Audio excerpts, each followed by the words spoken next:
got some games to work with to climb out. Yep, 8-3 actually saw Seb, their head of eSports, tweet yesterday, so they certainly know what's on the line as far as how they get to playoffs. But let's see what happens here in this game as Champ Select has started. We have Nocturne and Ornn banned away there, so JayJ losing one of his more pocket supports we've seen in the early weeks. And of course, Urgot and Lucian continuing to be banned on the red side. Yeah, definitely glad to see the Urgot ban starting to come through, as it's actually gotten through first pick a lot of the games that we've seen so far in the LCS. One thing I've been surprised with the trends of our pick bans in our particular league is that Yasuo isn't priced as highly as I thought he was going to be. This is 9.3 with all the extra crit item changes. It really helped out item builds for Yasuo. So even though he didn't get direct buffs, we thought we were going to see a higher presence, you know, either bottom lane or as counter picks for solo lanes, but still hoping, Pastry. My fingers are crossed. Me too, and there are Yasuo players on these teams. Pobelter has played it, Damonte I'm sure can play it, Huni has definitely played it, as Cassio ban means that WildTurtle will lose the Ezreal, as that is the first pick overall for Clutch. Of course, Piglet feeling very comfortable on that champion as well. Viper clearly upset. I'll bring a Mumu to indicate the sadness of not getting Ezreal. Yeah, I mean, you're talking about the Viper players on Clutch. We actually have a full Yasuo, excuse me, the Yasuo players. We have a full Yasuo themed show at the end of the day today for our cooldown with Huni and Damonte. So you can get some more Yasuo action even if they don't pick it in this game. But as you're saying, they split up the Ezreal and the Zoe poke composition probability here. With Clutch Gaming, I think, taking a very strong part. Piglet Ezreal. That has been a go-to champion for him for years. And he has really excelled with the new item build as well. You can see the win rate there for Ezreal, 72% in the LCS. Other global leagues, it hovers around 500. It's about 50%, give or take a few here and there, but it is very successful here and will be paired with Vulcan's Braum. Yeah, and a large part of that success, and everyone's been talking about, is how the longer average game time for the North American LCS is contributing to Ezreal getting multiple tier items stacked up. He gets his hybrid build going. So his ultimate does lots of damage, the W does lots of damage, the combo does lots of damage as well. And he definitely is a huge, huge difficulty in dealing with poking around objectives, especially later in the game. Well, I like this from Clutch, also selecting LeBlanc. So seeing the early Zoe, Damonte, very confident and competent on these types of champions and matchups.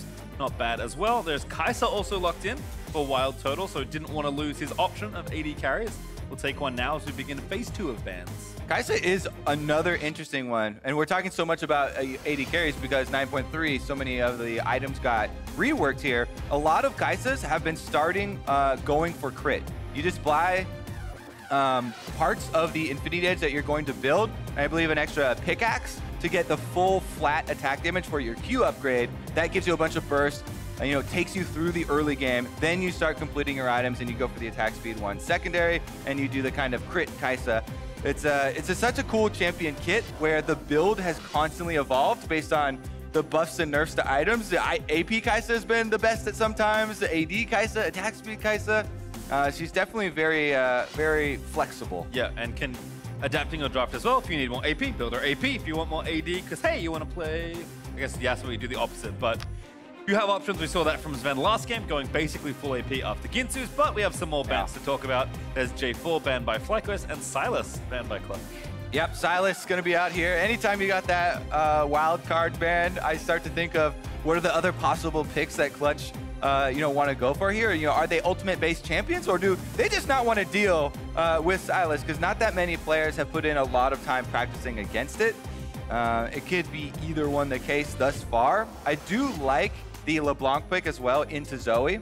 We've been seeing so much Zoe rise into priority as one of the new power mid laners because her lane phase is quite good and her late game is extremely powerful in picking people off. But LeBlanc, an all-in assassin, can punish one of Zoe's few weaknesses. Early on, you can go straight at Zoe, attack her. She has no escapes except her own flash.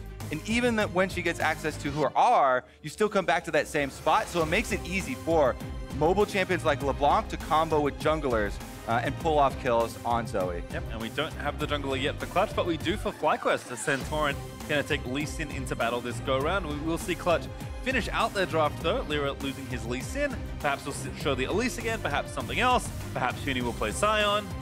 He will play Sion. All right, locked in for Clutch. Oh, baby. Yeah, I mean, technically, it could still switch around with some wonky flex, but it's looking like we're going to get Huni on Sion. And this is a guy who has changed so much over the years.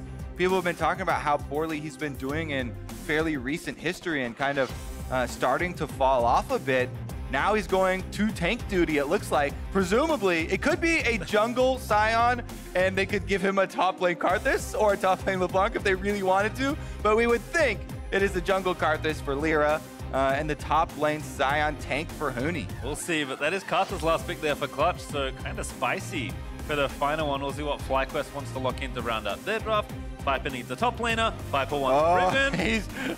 He's so happy about yesterday. If there's that much pressure Viper built gets up, Riven. oh my goodness, he locks it in again into the Sion. He is unafraid, and there's nothing to be afraid of. A Karthus jungle is not going to gank you. Karthus is a farm jungler, so there's not a lot of pressure that comes out, especially early. And then into the Sion, who also on this patch got nerfs to the laning phase with Q damage reduction and W cooldown increase early. It's a very easy lane here for Viper, so I think almost all of this playmaking is on the side of FlyQuest in the early game here, even though we are talking about, oh, this early pick of the LeBlanc, like mid lane. Go mid lane for Clutch Gaming. When you lock in Karthus as your jungler, there's not going to be a lot of help unless it's to take the kill with your ultimate later, and while LeBlanc does 80% of the work herself. Certainly a different look here for Clutch and a pretty aggressive one for FlyQuest, but we did see Viper's team fighting look exceptional yesterday on Riven. I think everyone, knows Riven is that classic 1v1 montage style champion, but Viper showed that you can play very solid and very well in pro. For Clutch, I do like that they're kind of falling back in. Honestly, Huni playing something like Sion's somewhat humbling, I would say, for a player that has been so good and so stylish for so long, but just doing something that will work with good scaling, with solid champs for your players that have been playing well. If Clutch need kind of a bounce back game, this is a pretty good way to start it. And to Huni's credit, he said in his interview this year that he wanted to play this year more for the team. He didn't want to be pigeonholed into the old, only play for yourself, only play for lane, try and hard carry. So he's doing it here, putting it into practice, playing for the team as best he can with the Sion front line. Well, we'll see how it all shakes out. FlyQuest looking to chase a few more wins and move their record back towards even. Clutch looking to stop a long slide that they've been on here so far through the split. I was expecting maybe some drama, maybe some Yasuo to move their things up, but instead it's Sion. And Karthus jungle, which is kind of cool for Lira without Lee Sin. Interesting to see him take a very damage-heavy pick. 30 seconds until minions spawn. Sounds like pretty one-sided in the audience here today. FlyQuest showing up big. Santorin chilling by his buddy Ghost Poro. See exactly where the teams do want to fan out to, and very exciting to see Viper back on Riven. Looks like it's Conqueror plus Sorcery, so I imagine the same runes as yesterday. A lot of mobility there to dance around the Sion's Q, so we'll see if Viper can exploit this matchup, if it'll be more farming, and then see what happens from that point onward. POB and Damonte, though, just facing back off. There is a nice ward here from Fly that I believe has spotted Lira. So I imagine the junglers will be starting on the same side. Santorin certainly on red here with Viper next to him, and Lira will be starting on the blue. Yeah, bottom side, nobody pulling for their junglers, so they get to throw skill shots willy-nilly. Tiny bit of damage does land, and it looks like WildTurtle and JayJ going to try and get the early shove here. Piglet going for those Qs for Kleptomancy to try and cash in early. Actually, Pobelter goes aggressive super early on the LeBlanc, but Damonte getting his electrocute actually makes the trade very, very close to even. Yep, you can also see difference in summoners here. Ignite for Damonte versus Barrier for Pobelter. So with Airy looking to poke more and annoy the LeBlanc, then, all in and die, because LeBlanc's very good at that, and you're kind of not. Yeah, I really do like Barrier against Karthus, especially for Pobelter. Every time you see that thing coming down, you can pop off the shield, so at least you're going to get value out of it almost every activation. And if you're just looking at flat health values of you know, what you can get out of heal versus barrier versus possible damage reductions from things like exhaust. Barrier is the super high value one. It just has the smallest window. So all you have to do, time it correctly with a big amount of burst damage coming in. And that is very easy to do against Karthus, because you know the big laser beam is coming down. A lot of wind-up time on that one, most certainly, as some Braum passive being traded back. But as you mentioned, Turtle and JayJ trying to get that shove going. Also in topside, just based on the CS alone, Viper off to a rollicking good start. 12-6 right now, so up away with Huni. I imagine still some minions to farm. This may be a very different look than the Riven matchup we saw yesterday. Are we going to see Lira going for the gank? Lee Sin is here. Santorin, he doesn't have vision, but now he does. Didn't see him. JayJ though lands the hook. Turtle trying to run away. Needs one more. The auto does proc. Lira also very low. That's first blood to Santorin, but it will be traded as Lira able to grab the kill in Death Denied. Still Piglet, who's going to go down. Santorin grabs the double. Might make it 3. Lee Sin, free win. He collects it all. JayJ, he stole it. Pastry, we went over this in Champion Select. When you got a Karthus jungle, don't go for the early ganks. Lira goes blind down to the top lane for the gank. Santorin is around for the counter. And Karthus just does not have early game abilities that are well equipped to go for even fights. You have to be so sure that you're not getting counter ganked. And even in that case, WildTurtle was able to turn around with the ignite here of JayJ in the 2v2. They just burn him straight down. So let's take another look at it. He does walk through. They're behind him. So you're like, oh, the positioning looks good here. Turtle flashes early to get away from the possible Braum stump coming in. Even with just his Q there, gets him low enough for Santorin to slip right in. Lee Sin picks up that kill and then continues the chase to get triple for himself here. JayJ actually taking the last hit there, so not all of the money going to the jungler, but Santorin rakes it in regardless, and he's got an early bounty. That was, yeah, he does. That was a high value counter gank, let's call it. Santorin collects almost everything. Huni TPing back to the top side though. Viper actually did early as well. So just some early game lane items in, nothing too crazy right now. Huni just getting the lane pushing as Viper play with some respect, back up and take the minions as they move towards the turret. Santorin has had some of the best jungle stats for the entirety of the LCS here in 2019. Number 1 or 2 position almost every single week for pretty much everything, like KDA, kills, kill participation. He's really been very active. Only a couple of little off games and a few mistakes. Right now, though, he's back down to bottom lane, going for another gank, and he's in. He might as well. Vulcan gonna hop away, but Santorin follows with the resonating strike. No flash, no hope here for Vulcan, and that's another kill. This time donated to WildTurtle. Yep, he gives that one over. Q comes through, and WildTurtle is able to get some of the money as well. Really nice repeat gank. Because there are no summoner spells on the bottom lane, and because there's a Thresh in your lane, Lee Sin very easily enabled with the amount of mobility that comes from a lantern, dark passage him in, then he's still got a possible 2 dashes left to go for the kill. Nothing for Clutch to be able to recuperate here on the back end. So they're not even playing too far up, but JayJ is able to flash in. He knows that there's no extra summoner on either member of Clutch Gaming, so it's an easy flash advantage kill. And they give the money over to the Kaisa that they want to get scaling up. Yep, I like the attempt by JayJ as well. Knows that Vulcan said, tries to hook Piglet, who does get out of the way, but bot lane went from bad to worse after the initial set of plays, and Santorin continuing to run rampant around the rift. Yeah, I mean, Lee Sin already should have the advantage over Karthus. Early game, obviously, he can go for the 1v1s very easily, but getting those early kills and the summoner advantage around bottom lane just gives him free reign. Let's see what happens on top side. Huni moves down. Pobelter is going to get caught out first, but flashes out of the way. There's the ulti in from Huni, who's trying to chase POB. The barrier, though, is a good amount of health, plus the move speed there from his W, so it does get out of the way. Crab over to FlyQuest. No casualties suffered. Okay, so that is flash and barrier for Pobelter, for the ignite and Huni's flash on the side of CG. In the end, Scuttle Crab, I believe, was still taken by FlyQuest as Viper and Santorin were left there while Pobelter was running for his life. What else are you gonna do? Technically, they got the objective while the summoner trade went down. All planned.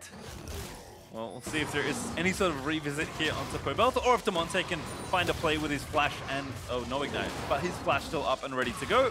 Blue buff, though, will be the start of things. Lira donating that one over to Damonte. And is almost level 6 as both junglers farm up towards that ultimate. Yeah, that might be the one opening you look for as Clutch Gaming, right? Your Karthus is now level 6. He wants to get Dark Harvest stacks no matter what, and you have a LeBlanc with a flash advantage over Zoe. So if LeBlanc can do enough work herself to allow Lira to just cash in with a Karthus ultimate, get an early Dark Harvest stack, get some money going for your team, then Clutch Gaming does have scaling options. We've been over this before, right? In this meta, a lot of North American teams have been going for the long game. And the key champions we pointed out in most of those long game, 3 of them are represented here on Clutch Gaming side. They have very good scaling. Sion, infinite health scaling. Karthus, almost infinite damage scaling. And then Ezreal as well with the double tier build.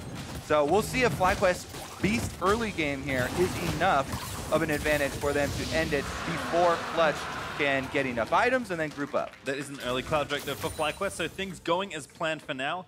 And again, we've heard from FlyQuest in the early weeks that they know, like a lot of the teams here in the LCS, they want to play faster, they want to have better early games, and FlyQuest, as they grow, if they can more cleanly convert the early games that they are now getting, obviously a big look for them as Viper and Huni still doing battle. Yep, and Viper feeling pretty good about this early game in particular. Been able to deny a lot of CS so far. Hook does land on bottom side. See if anything comes of it. Some damage onto Vulcan, but not so bad. WildTurtle also going back in, but Lira is down here on the bot lane once again. Yeah, passing by again, but even with the control ward here, River vision has been established for FlyQuest with their own control ward. So him venturing out there is very dangerous. He's got his flash though. Q missed. Good news for Lira, as Damonte Damonte also roaming down. Ward hop over, keep safe. There's a bubble from Pobelter. Bit of damage traded back. Whee! Yeah, about 30% of your HP. Definitely significant here. It is an exchange basically for 2 control wards, I guess, because they killed the Pixel one and made Santorin use his own for a ward hop into the blue buff, which is not an ideal placement for a ward. It technically does give you a little bit of vision to know that a Karthus isn't, trading back into your side of the jungle, but mostly going to be a Scuttle Crab traded over to pay for that ward. So blue buff to Pobelter. Damonte continuing to try and shove and roam though. Bubble barely going to miss there as Damonte manages to step around it. And they'll just return to mid lane for now. Checking back in the top though, Viper has built a significant lead here in this 1v1. And for a MSI champion, world finalist, and guy that's played in 3 separate leagues, Huni must feel kind of bad because he used to do this to people with this champion. He's playing for the team, Pastry. As we said, he's on tank duty, then now he's going to be glad to take up that mantle. He even expended his flash and ultimate roaming through the mid lane to try and get that kill for Damonte to help him out. So, Huni is behind, but this game, it isn't because he's playing for himself, right? He's playing for the team. Meanwhile, Damonte gets another paddle in. Yep, nice redirect there from Pobelter on the paddle side. Damonte tried to jump out of the way, but continues to be harassed by Zoe. As you mentioned, Clutch is looking to kind of move things up towards that mid and late game, but FlyQuest continuing to play proactively around the map as Rift Herald does get started by Santorin. Yeah, FlyQuest feeling so good about this early game. Lee Sin is set up with full control over the entire map right now. Lira basically just walks around his own jungle farming and looking for a possible opening to use the Karthus ultimate, but nobody on the team is really going to get their own advantage in lane anymore. As we can see, the blue control here for Pobelter and FlyQuest means that even mid lane with the LeBlanc matchup, they're not getting him low enough. Barriers back off of cooldown, so there's not a lot of possibilities here in the early game for Clutch to make this work. And stopwatch in play as well, so certainly tough to try and take down POB. He does not stick around for extra plates. Huni burns the ulti to 2-2 back towards top lane. RiftHerald is was taken and is now ready for Santorin to use as well. So we're looking in the next 2 minutes to get some plate value in whichever lane he chooses. Yeah, I really like how they are continuously moving the game state forward here for FlyQuest. He's constantly going for the next big objective. With RiftHerald, you can ensure that you increase the gold lead. One thing that I haven't quite seen in the LCS that Meteos actually mentioned to us that is one of his favorite things to do with the RiftHerald is you go to the lane that you have the advantage in, you push down the plates yourself and the bulwark builds up, so you know they get more armor and magic resistance. But then after you've already taken the two yourself, which you can pretty much do on one wave with most setups, then you activate your RiftHerald right there next to it, and since it does true damage with the charge, it can usually finish off the other ones really quickly, and so you can actually mine a turret extremely fast if you've got that alone time. So mid lane is the current target for Santorin, although he still has a minute to drop this for extra value. Lira recalling in a brush will not be spotted as Santorin is going to find and take down that control ward. JayJ also roaming heavily in these stages with his Moby boots. Certainly curious to see where Santorin does want to drop Shelly. Well, Dragon coming up means that they could use it as a diversion as well. This is another play that I like to do that's pretty creative. Looks like they're going to actually usher it up here to make sure they can get almost all this gold off the turret. Charge is definitely going to get off, give them 2 for sure, and it might even be first turret bonus. They are going to try and take it down. Always a good turret to get if you can. Lira is going to go drowsy after the bubble. Pobelter moving forward. There's the hook in from JayJ, finds Vulcan, but he's stand besides Lira to get to safety. All right, I think that FlyQuest should just go pick up the Dragon right now. They forced LeBlanc out of lane, low health, took the turret. Looks like that's exactly where they're headed. Oh, red buff first. They just want to take everything. And honestly, they've got the power to do it. Looks a bit greedy perhaps, but I think they've calculated enough that this is a perfectly safe play to make. There's a blast cone to get out to safety. You have Thresh lanterns just in case. Not sure they can start the Drake right away. FlyQuest probably have it in the forefront of their minds. Yeah, they just got a reset off here. Honestly, LeBlanc completing Luden's Echo is a very big power spike. Regardless of how much gold is in the game right now, the items are what matters for your fight that you're going to take. And a LeBlanc getting the Luden's Echo in time for this dragon fight is so big for Clutch Gaming. That will give them some control around here, and they're even starting up the dragon themselves. Yeah, you can see the 800 plate gold looks nice, but FlyQuest aren't here to fight with it around this first ocean. No Zoe, back in base, so that means Clutch Gaming get an Ocean Drake to try and survive until later in the game and scale the Sion, Ezreal, and Karthus up. This is looking much more interesting now. Well, that gold lead's still there for FlyQuest as it approaches 3,000, but the bleeding has temporarily been stemmed here as Viper gets a nice deep control ward onto the blue buff and flips himself back over the wall. Black Cleaver already done. Pobelter going to get chained up. Damonte moves in. Nullifying Orb keeps him a little healthier. Yeah, even though it looks like that was pretty even, there's a Karthus on one of these teams. And if Zoe took another chunk of damage there, Damonte gets to call down Lira's ultimate and finish him off with JayJ. Almost getting stunned. Last Q is true for Piglet as he snipes down JayJ. Clutch Gaming are marching right back into this game. Piglet in the bottom lane finds the skill shot here to finish off the kill. And they are also going to pressure down the turret. Should be able to get this as well. Demolish going to proc. And Clutch have enough to finish off this outer turret and equalize the structures here. Gold lead also going to sit closer to about 1,500 after that passage. Let's take a look at how that happens. Slow lands, roots himself with the hook. That's about it. I guess it's just after Aftershock is gone, it's just an easier target. Landed the first Mystic shot and then into every other ability. He literally landed EWQ plus the earlier Mystic shot, and that is simply enough. Turns out Piglet's a clean Ezreal. Certainly had enough years playing the champion. Yep. And with 2 items now done, scaling up towards that Muramana. Huni doesn't feel so bad as he's finishing up his next 2 items and just getting his farm where he can. Again, we'll see if Viper can convert his pressure in the individual lane into those team fights. FlyQuest don't have a particularly traditional comp to try and play with, so there is, I think, some onus for them to get extend this lead and kind of play with the advantage they built for themselves. Yeah, I think the plan for FlyQuest is to run with this early lead that they have. They want to take this map control channel that into control wards deeper in the map so you can get your picks. Your idea with your Riven plus your Zoe Thresh combination is Riven will split push to draw the enemy apart, while your Zoe constantly fishes for picks with the Sleepy Trouble bubble, and then your Thresh could follow up very easily on that target because it was basically a guaranteed hook unless somebody else steps in front to block it. Vulcan not going to be queued there. Clutch staying pretty aggressive around the Drake area, although there's not a Drake up for the taking just yet, wanting to make sure they can hold all the vision. Damonte actually transferred down to that bot side of the map. So both teams still in the hunt for a few extra outer turrets. And again, I think the game slowing down a bit is helpful for Clutch. Yeah. See if FlyQuest can maybe get a little more pep in the step.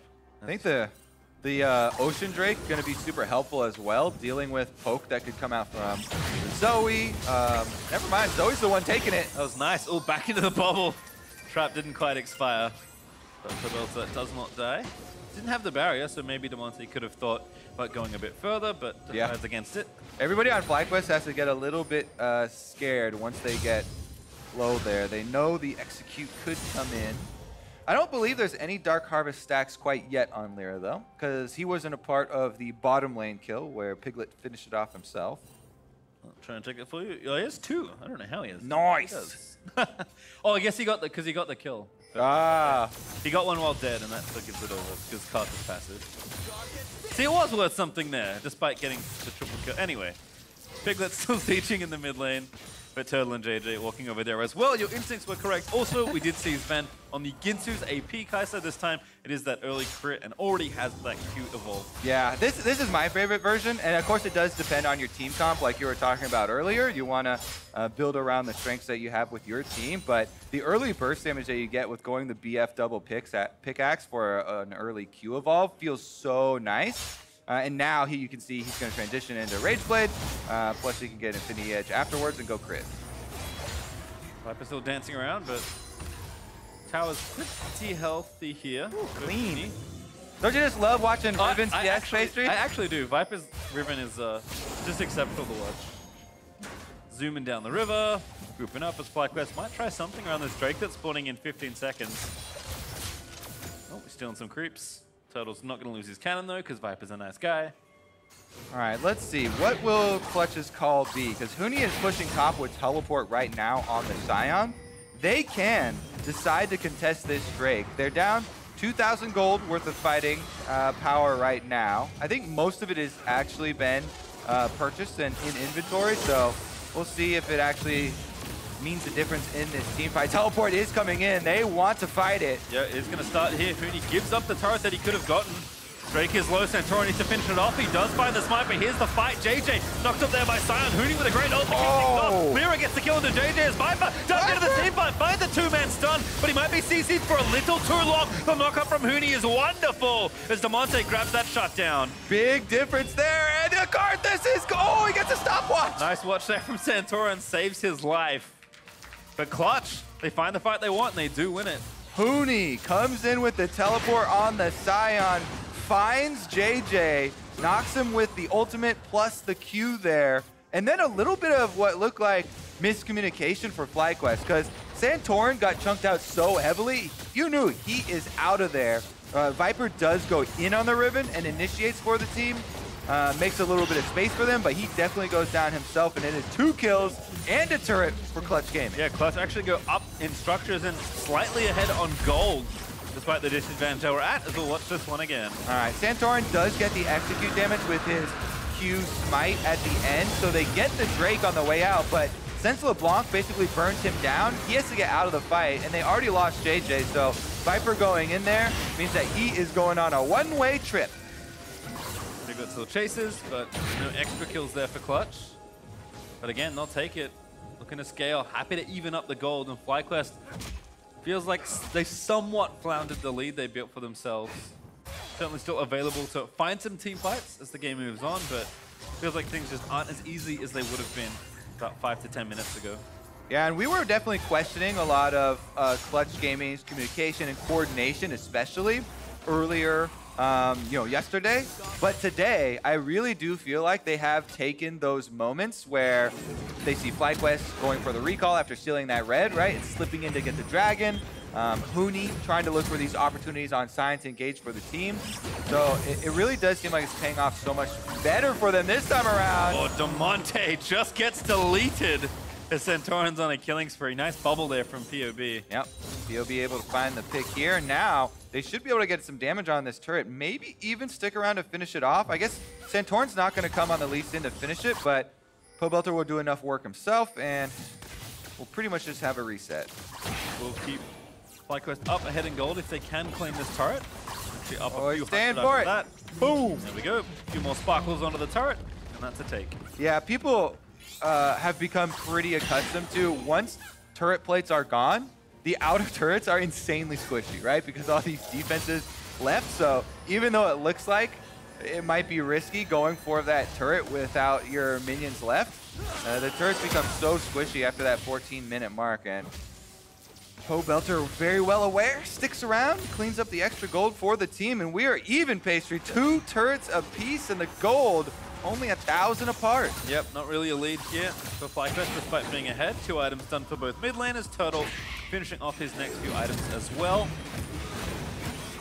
Here's the Drake up in a minute 45, but we are going to have to start thinking about Baron, and I think Viper in particular. He's finished his 2 core items, Death Dance plus Black Cleaver, which he did build yesterday also. Yeah. Is he going to apply pressure and just draw someone else other than Huni over to this lane? That will make FlyQuest's job a lot easier. Yeah, he's going to have a very nice time down there. As you can see, he's already forced Huni out, who's using the ultimate to get back the lane. I don't think Viper's actually going to get much damage on the turret. He actually doesn't even go for any damage on the turret. And he's going to play for Vision up through the river instead. But with the 2 core items here of the Cleaver and Death Dance, you get insane cooldown reduction. I believe he's going to have taken the extra 10% from Rune for himself, so he should be able to get the 40% already. And that's why you can see very good clean execution of these combos here as he goes in with the fight onto Sion. With Death Dance, you know that there's no way Huni's ever going to be able to whittle him down. He just gains too much life back. Got to hit him a lot of times though. And Conqueror, like a lot of times. Like he has Warmogs, like a lot, but maybe too much. It's a battle of sustain here. Warmogs versus Death Dance. Huni just has to back off, let the Warmogs regen kick in. Meanwhile, Viper has to constantly hit minions and stuff to... That's a lot of work for 300 health. Yep. Still going. Slowly but surely. Getting down. Conqueror's proccing. It's a workout. I mean, they dented each other's health bars a little bit, but that's about it. Some honey fruit there for either to pick up. Here we go for Viper. Yep. Yesterday. There's the Transcendence. That's what I was looking for. The cooldown reduction there in the blue rune you can see on the side does give him that 10 extra. So he is capped at 40 at the moment. Still getting down these minions, but again, doesn't seem like he has too much safety to try and get damage onto the turret. So kind of a stalemate in bot lane for now, as Damonte also doing some side laning of his own. Will take down the outer turret there for FlyQuest and give Clutch their 3rd, but will that give the Drake over to FlyQuest? Santorin has started. Ocean Drake gonna go over to FlyQuest side now. So previously in our sustain wars of Huni versus Viper, it was Warmogs plus Ocean Drake Sion versus just the Death Dance Riven. Now Riven also will have an Ocean Drake. So I don't think either of these guys are actually gonna make a lot of headway as far as the split push goes. And it's probably going to be more about how they play with the rest of the team. I mean, Flyer also the team with Zoe on their side. So I think Pobelter happy to have some more mana to just pepper skill shots in with. But Clutch, again, holding firm. Gold lead is actually flipped back just slightly as they're up a few hundred gold. But to be honest, this game is at a pace that I think Clutch should be happy with. And once again, I have to go back to the simplicity of their draft. Huni, happy to take a significant CS deficit and just play with this tank, knowing that the team will move up in scale as the game moves on. And FlyQuest kind of need to find a way to bust through this Sion. And Viper is trying his darndest. But it's not enough. Yeah, it may never be enough. He's chipping away. Hard work here. He's now level 16, so at least he does have the extra level in his ultimate. But honestly, he's going to probably want to use that for the team fight. Well, while we're here, be sure to stick around after today's game as Clutch's Huni and Damonte will be on LCS cooldown. And you mentioned it, Kobe, but I heard there will be a Yasuo 1v1. So I'm excited. Yep, that's going to be our theme for today. Because remember we had the game where Huni and Damonte were on the same team on Echo Fox. And everyone was surprised that the Yasuo pick went to Damonte in the mid lane. Huni giving the young guy a shot at it as well, so that we want to settle who once and for all between the two on the same team will be the better Yasuo. Meanwhile, the Karthus here, still scaling for Lira, is able to clear out a lot of the vision around Baron as well, and this is going to start to put a little bit more emphasis on these picks. You mentioned, right? The Zoe constantly looking for her Sleepy Trouble bubble, but also on the side of Clutch, Damonte, he's no slouch on the LeBlanc, looking for some burst damage. Well, Turtle also under a bit of threat as the TP's coming in. It's Viper once again. Now a team fight's going to start for Clutch. He's back on an enemy bot lane once more, but instead they tie up the front line. Viper may be a little too far forward, but can keep dancing and shielding up. Lyra's damage not bad as POV. Can't quite find the poke that he's looking for on Clutch. They just walk away from that. Red Rover, send Huni right over. Both top laners teleport to the other sides and then make it back to their team. But since Huni is Sion, he's able to get back at 100% HP, and they take the objective afterwards. So in the end, technical victory here for Clutch Gaming on the exchange of which top laner can last longer in the enemy front lines. It also cost them a stopwatch activation, but that one's going to be turned into a stone plate very shortly, so you want to get that active cashed in for some value. Viper also with a GA, so you know, they're different kinds of front lines, but they are both trying to play in the front side for their team. Viper also, his hard work finally paid off in the bottom lane, took the outer turret kind of before that all started. He will be back to splitting.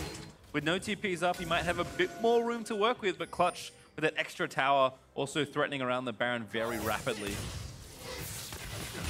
All right, how are FlyQuest now going to deal with the extra damage that's coming through from Clutch Gaming? Ezreal, double tiers have been built, still stacking up the second one here for the Seraph's transformation, but Karthus damage is going to come through for the entire team and be unavoidable. Huni's going for it. Looking for JayJ straight to the wall, but JJ's still low, lands the hook, but Sion is just very difficult for them to kill. Viper dancing back around as POV tries to do what he can, but Damonte dives back in, almost got to kill Huni asleep. Won't quite die. Turtle is going in for it as Lira does get one stopwatch out of Pobelter, and JayJ somehow lives. FlyQuest still fighting on the other side as Viper grabs the shutdown. There's one kill back as Santorin will fall, but Viper still chasing, gets the knockup, lands the stun. No, he just missed as Turtle is also trying to run it down and get the other kill. Turtle. He lands the stab with a W. He grabs the next kill. Sion drowsy him back to full health thanks to the Warmogs, and FlyQuest, they finally find a fight. Oh my goodness, I want to see more Viper Riven in the LCS. He was on the attack mode there, flashed over into the Raptor Pit. He tried to ult the LeBlanc. I think he chose the clone. In the end, they still chase down Damonte, though, and they are keeping up the pressure. Lira now getting flanked. And that's actually the wraparound, but Huni's have enough damage to take him down. They'll get Lira as well. Viper still chasing. GA still up. Keeps going. The stopwatch will not be enough to save him. Huni trying to run interference in zombie mode, but FlyQuest grab it all. FlyQuest are taking over here. They run right down the mid lane, get another turret. The Baron is available. 35 seconds left on both Lira and Huni. This should be a 5v3 around the Baron. What does Damonte have to say about it? Well, he's got his Banshees. He'll do what face checking he can, but FlyQuest are onto the objective. True Shot Barrage gets some damage onto Pobelter, but Lira's not up. He can't ult. He doesn't even have it, even if he did. And that will be Baron over to FlyQuest, unanswered by Clutch Gaming. Oh my goodness. What a well-played team fight from FlyQuest. Now, there's going to be another key stopwatch here. I believe Pobelter is holding on to one as well.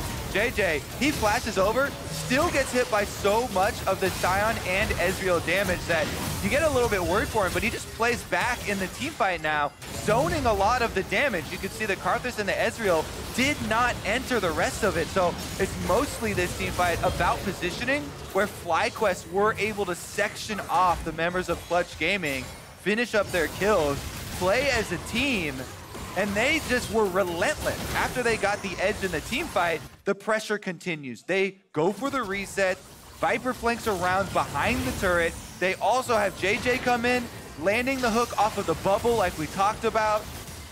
Secures the kill onto the tank, while Viper finds the backline and Lira cannot get away. And Santorin did die, but it was a noble one. I don't know how he found that kick onto Piglet, but he did.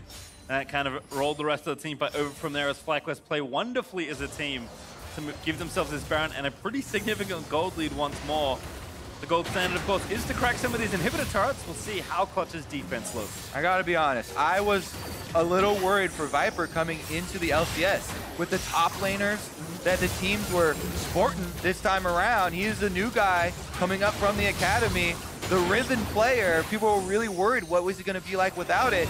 And now he's showing up so big in back-to-back games this weekend, taking the turret down bottom with the Baron buff. FlyQuest, relentless. Not quite enough to finish it off just yet, but they do get the mid inhib after taking down the turret, and Viper just launches back in. Last few autos, gonna keep dancing away, has that shield on an extraordinarily low cooldown. And FlyQuest just continuing to stream into the base. Huni, he popped his stone plate. JayJ on the front line. He's gonna land that hook. He pops a watch just to try and buy a bit more time, but Vulcan will finish him off. Still FlyQuest fighting Huni. Not enough front line to live through it all. And now gonna run back and try and take down POB. They'll run interference as they can. Huni will not be able to get a kill from the grave, and FlyQuest still charging in as Viper is just dancing around the Clutch base. Yeah, we got Viper dancing around the front line, shredding people's armor with the Black Cleaver, while Turtle is able to melt them on Kaisa. He is taking down Huni so quickly here with the percentage HP damage plus the crits coming through and plenty of auto attack uptime. FlyQuest look like they are going to run this one through. Yep, Mountain Break the second does go over. Still 45 seconds left with Baron, and they already got one inhib.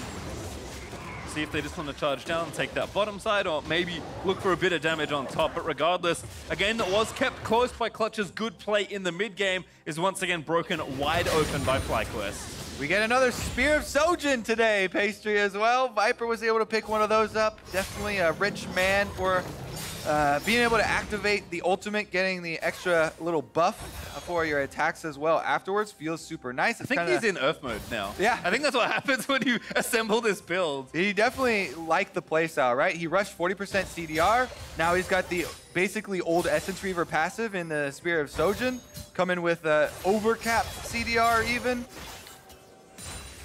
Shout out to Transcendence for giving a bit of extra AD. Makes sense why he wants the rune there as well, but Big brain. I'm just waiting to see Viper. I mean, he's already like tap dancing on the ruins of the inhibitors that Clutch are presenting them. It's gonna get even more stylish as the rest of FlyQuest trying to siege. Damonte looks for the chain, does not land onto Pobelter. And here we go, Viper doesn't need the buff just yet, gonna keep dancing around, gets knocked up, finishes off the inhib. He's getting a friend to TP in, it's Piglet this time around, and Viper, he manages 1v2, we'll have to see. Doesn't put the ulti just yet, the GA though is there. Actually is ready and up with his Spear of Sojin buff, but it's 1v3. Gets to try and get something, Damonte does grab the shutdown. That is big for Clutch. All right, they really needed that gold, and now they've got it on the LeBlanc, a first champion, maybe. A deep TP. Ooh, okay. With quite the flank, is spotted by the minion wave. Clutch know that this is their opportunity. They gotta pick on Viper, on the Riven. Can they get anything else? It looks like they're gonna reach too far. Pobelter pops at Redemption, gets some move speed.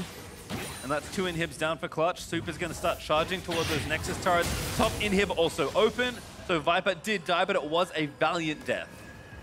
Yeah, FlyQuest still have a huge upper hand. For Clutch Gaming, they're really looking for that opportunity, and they were able to get the GA burn. So that's very big, as well as getting the kill and flash off of Viper.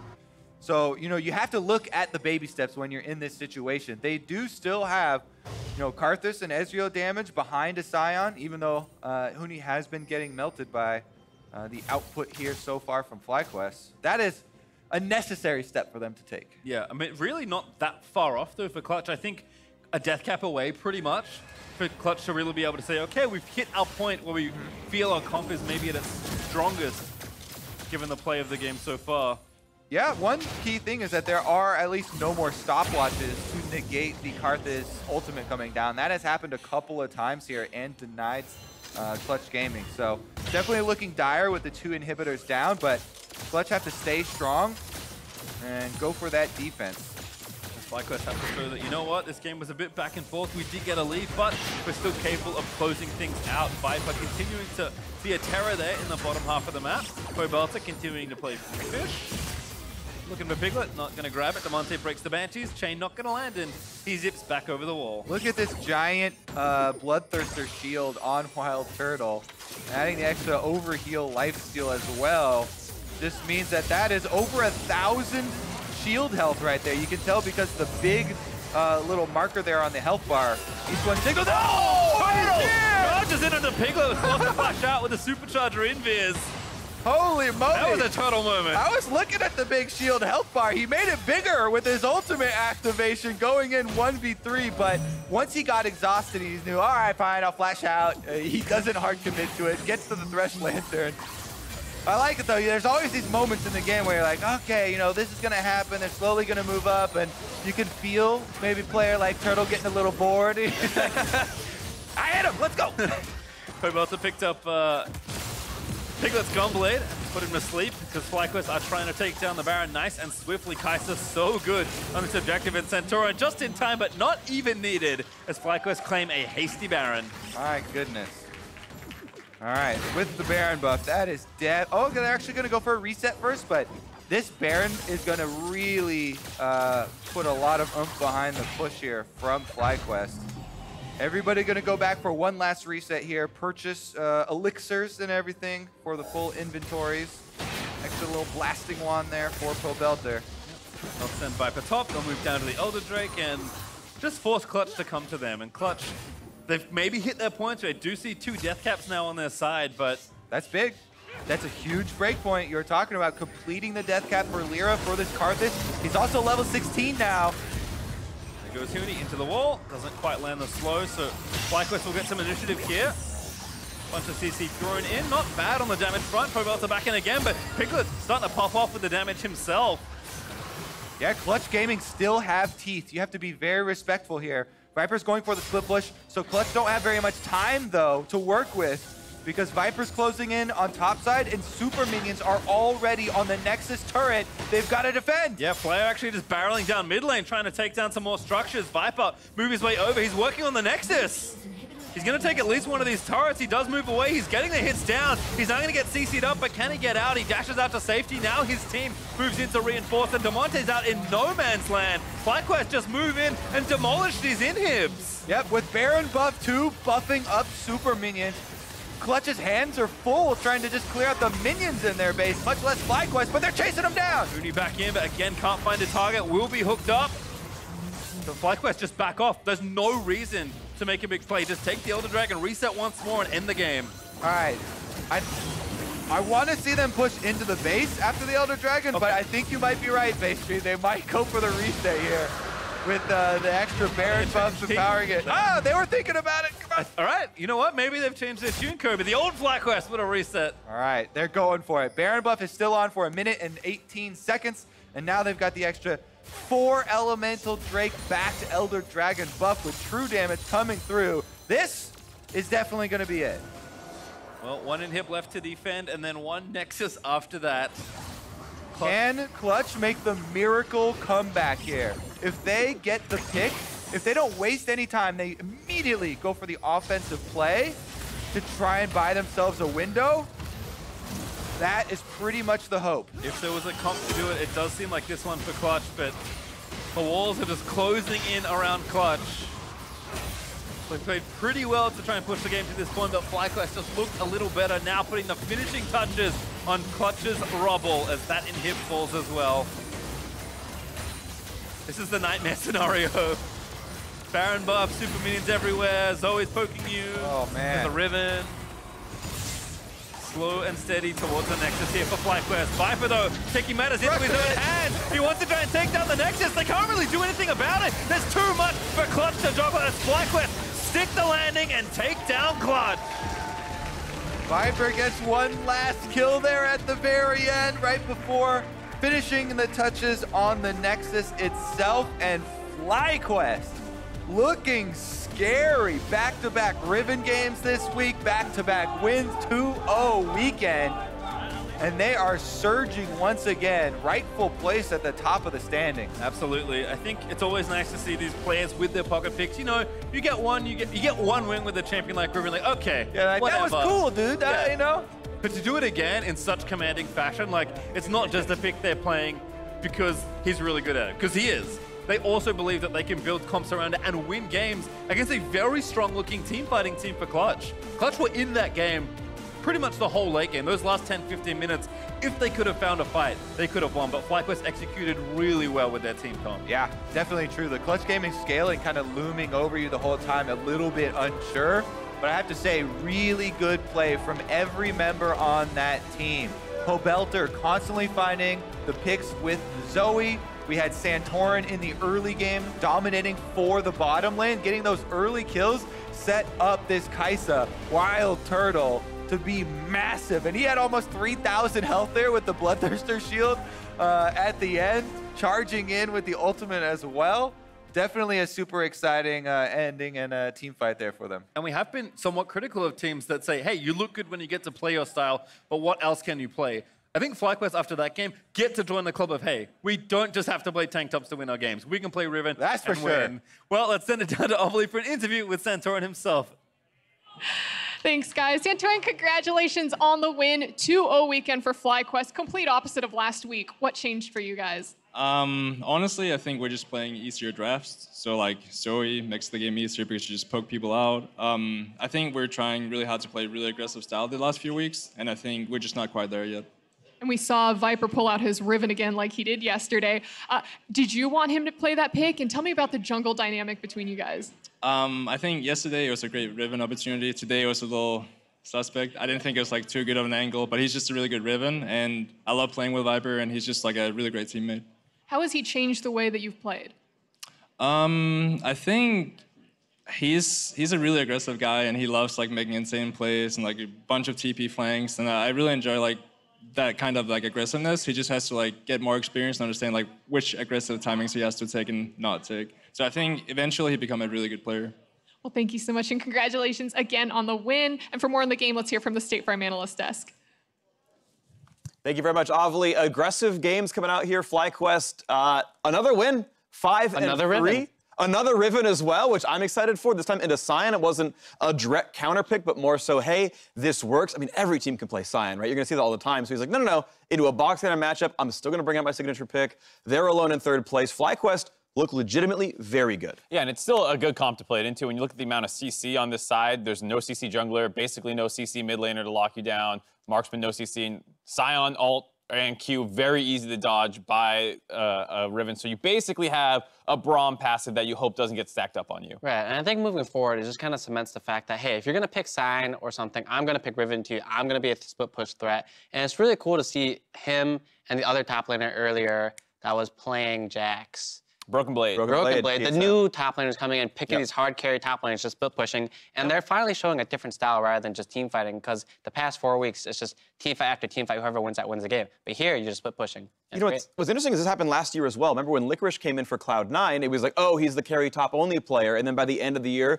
could play tanks as well. I think back to when Dokla started for Optic Gaming, he was bringing out Yorick before anyone else was playing that champion. He was bringing out Fiora himself. And like, a lot of these guys come up and they play their comfort picks. And that actually has been working. So, you know, historically, I think that has been pretty solid. I had a fun stat here that I got to look up. Huni was minus 36 CSD at 10 this game, which is really bad. For context, last week when he played Spell Thieves, minus 56. So we got more than half the way there compared to where he tried to not get any farm. This was abusive. I mean, it was not a good landing phase for Huni. He blew one ult down the river to try and get a kill on Pobelter, and then during that time, his wave just got pushed in, and he was missing CS, so very quickly fell really far behind. And it was really bad with what else was happening down the bot lane, because it was losing on both sides of the map real bad. 3 for 1 down here. The first Karthus gank, not amazing. Right, I gotta say, doing a level 3 Karthus gank is probably not the most ideal plays that you do, especially like kind of like, if Lee Sin isn't there, I can see it possibly working, but you know Lee Sin started red and he's gonna be pathing down, you should just kind of farm on Karthus. That's kind of the game plan, right? Farm up to 6, let your laners farm, and you have an Ezreal there too, like, come, just farm. Yeah. Yeah, and that was a disaster for this kind of like team we were building as a late game team with the Karthus and the Sion, all this scaling with Ezreal, and to have that happen in the top lane with the CSD and then that happen in the bot lane, it felt like this game should be a complete stomp. Right. There's like a big CS difference top, big CS difference or pressure bot, and then mid lane wasn't doing too high either. Like even though he wasn't giant behind in CS or anything, he had no pressure. His turret playing was falling behind, and you know they didn't really have anything going for them. Yeah, so we get to the sort of the later mid-game team fight here, where it's basically WildTurtle in a very, very long fight on like a 4 or 5 item Kaisa. Puts out a lot of damage over the course of the next minute and a half. And you can see it got pretty difficult. There was one dragon fight that basically made this an even game, and it came down to execution. And I would say Viper and Turtle kind of stole the game away. The fact that JayJ was just barely able to get out. Viper eventually finds an angle on people, same with Santorin getting the kickback on the Piglet. And then this kind of extended fight where you don't have these super ultimate reliant champions where Viper can go back in on the Riven, gets his ult up again even. And then you have very easy follow-up and hooks coming in. So really, really clean execution and knowing the limits of their champion better than their opponents. Yeah, and speaking of knowing limits, I still have not liked Lira a lot this season. We saw that early game gank that went awry. Burned his stopwatch on a for sure death when he could have actually used it in one of those later team fights where you can be disruptive for another 2.5 seconds, get more damage out. So rough stuff here. Clutch sadly on a gigantic slide. 2-0 in the first week, 6 straight losses. Right, and it's such a weird team comp that they have too. You look at all 5 champions together, and how do they really fit? They have Sion, but then they don't really have damage. They have an assassin mid, they have the AFK farmer jungler, so you can't have a 2v2 mid with a LeBlanc, which you want to do, and you have an Ezreal. So like, it's very single target damage that is also very low, and you saw the team fights, they didn't really go that well. Sure, some characters would get low, but the main priorities on Fly are Kaisa and Riven. Kaisa was never in danger of dying. Minus the one time he ulted in 3 people. But that's still got out. That was more of a turtle thing than anything. But, you know, he was never in danger of dying. If you're not killing the enemy Kaisa, you're going to lose these fights. Yep, and that's what happened, of course. Good team fighting for FlyQuest. They were alone in 3rd place. Now there's one more game before we call it a weekend. And if you want to catch any of the action you may have missed, check out the new LOL eSports YouTube channel, which hosts all the LCS content you could desire. Optic Gaming and Cloud9 battle it out in Game 5, so don't go anywhere.